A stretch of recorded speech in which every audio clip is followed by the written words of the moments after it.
Edward Bird. Harry's parents were Henry Edward Bird, born in Stanton in 1874, and Maria Ann Knight, born in Bishop Stortford in 1875. Henry and Maria married in Bishop Stortford in 1897, and Harry Edward Bird was born in Edmonton in 1889. The 1901 census shows Harry living at Brookfield Lane, Cheshunt, with his parents Henry and Maria and siblings Beatrice and Herbert. Henry was working as a domestic gardener. The 1911 census shows Harry residing on Hobbs Cross Road, aged 11, with his parents and siblings. He was attending school while his father Henry was working as a gardener.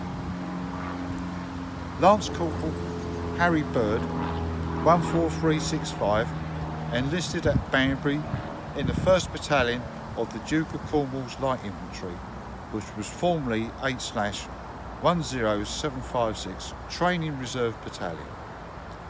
Harry was killed in action on the 31st of August 1918, aged 19, and is commemorated on the Vision Artois Memorial to the Missing, France, Panel 6, Register Index Number MR16.